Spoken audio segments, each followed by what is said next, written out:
Good day, students! Let us learn about Pronoun-Antecedent Agreement.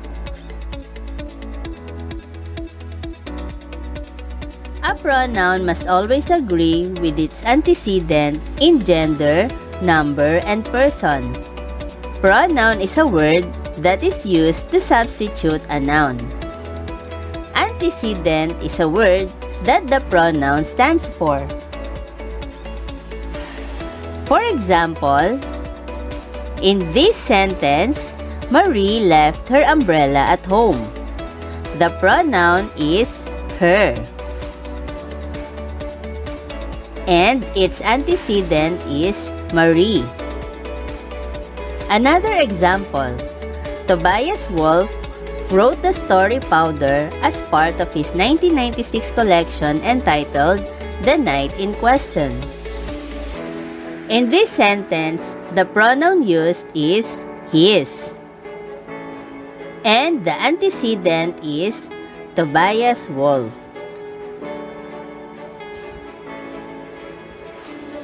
A pronoun must always agree with its antecedent in person, gender, and number, just like Marie and her, which are both feminine and singular. Tobias Wolff and his are both masculine and singular. Here are the rules in Pronoun-Antecedent Agreement. First, if the antecedent is singular, use a singular pronoun. If it is plural, use a plural pronoun. For example, in this sentence, the noun or antecedent is dollhouse, which is singular. So, we will use the pronoun it. Because this dollhouse is almost 300 years old, it is historically important. Another example, in this sentence, the subject or antecedent is the word divers, which is plural. So, we will use the pronouns they and their. Scuba divers are taught that they should check their equipment. A plural pronoun is used to refer to nouns and pronouns joined by "n".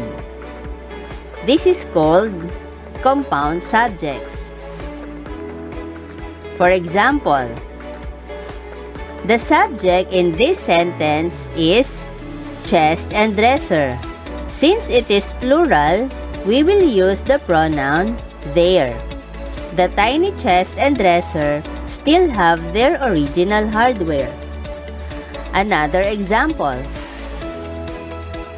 In this sentence, the subject is Jet and Mark. Since it is plural, we will use the pronoun they. Jet and Mark informed us that they will visit soon.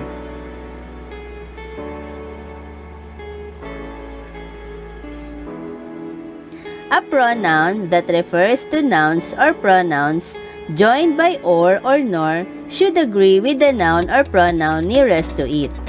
For example, in this sentence, the word NASA is the one nearest to the pronoun, so we will use its. Neither the astronauts or NASA neglected its duties. But if it is the other way around, and the word nearest to the pronoun is the astronauts, we will use the pronoun their, since the word astronauts is a plural noun. The gender and person of the pronoun must be the same as the antecedents. Gender refers to whether the noun is masculine, feminine, common, or neuter, while person means whether it is in first person, second person, or third person. For example, in this sentence, the subject you is in the second person. That's why we will use the pronoun your. You would be proud to see your work appreciated by future generations. Another example. In this sentence, the subject is the word astronaut, which is a common gender. That's why we will use the pronoun his or her. An astronaut conducts his or her experiments during the flight.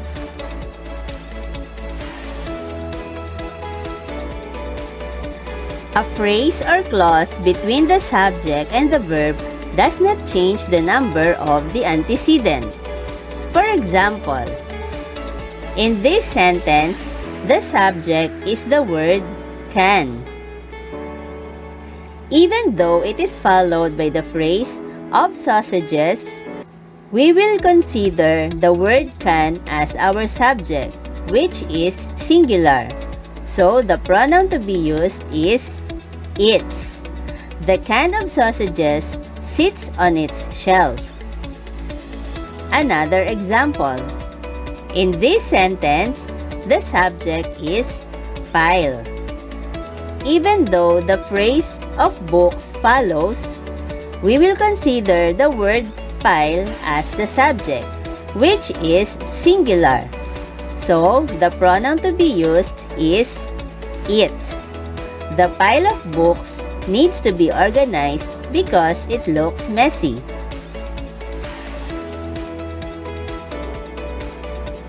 Singular indefinite pronoun antecedents take singular pronoun reference. Indefinite pronouns are used to refer to persons which are non-specific.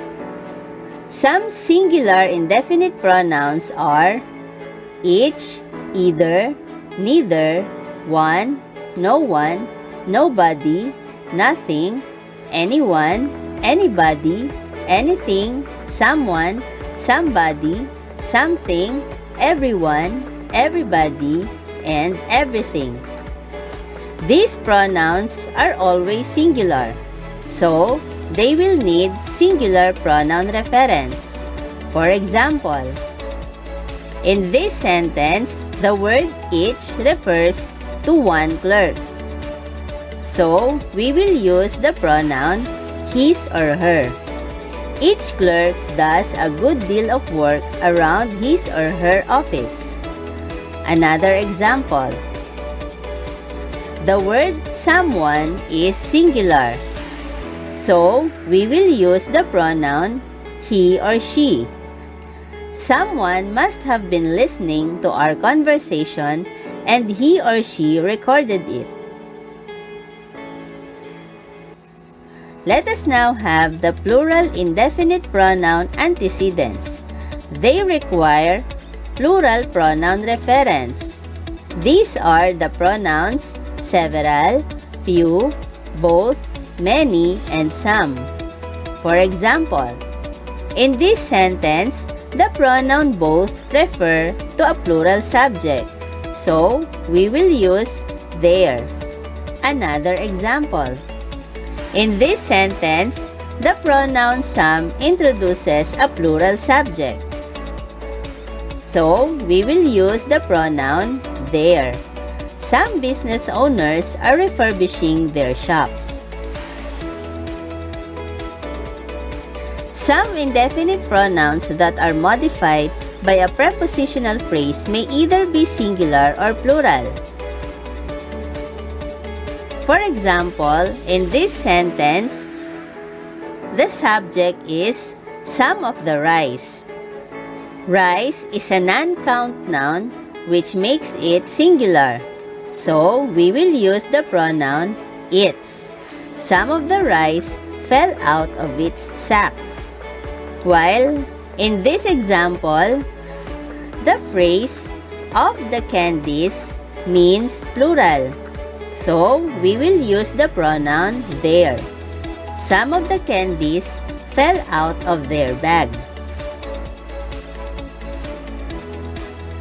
Collective nouns may be singular or plural, depending on its meaning. For example, the committee is acting as one unit. Therefore, we will use the pronoun its. The committee read its plan. Another example. In this sentence, the committee members are acting as separate individuals. That's why we will use the plural pronoun their. The committee members gave their individual opinions.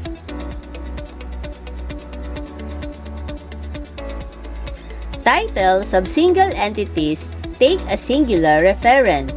This refers to titles of books, organizations, countries, or movies.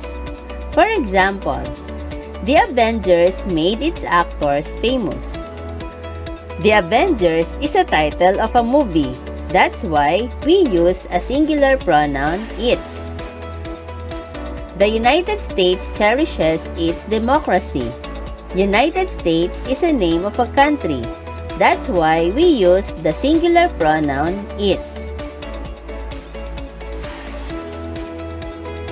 The words every or many a before a noun or series of nouns requires a singular referent. For example, every victim has struggled to regain his or her life afterwards. Every victim refers to a singular subject. That's why we use the pronoun his or her. Many a girl wishes she could marry a Prince Charming. Many a girl refers to a singular subject. That's why we use the singular pronoun she.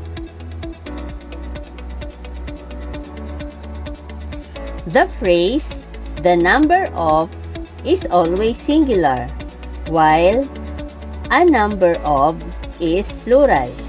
For example, the number of volunteers increases its ranks daily. A number of volunteers are offering their help.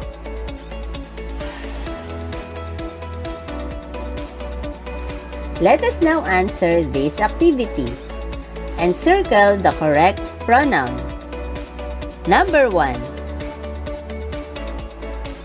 Answer their. When the team scored a touchdown, the crowd threw their hats in the air. Number 2. Answer their. Neither Carmen nor her sisters have bought a gift for their brother. Number 3. Answer their.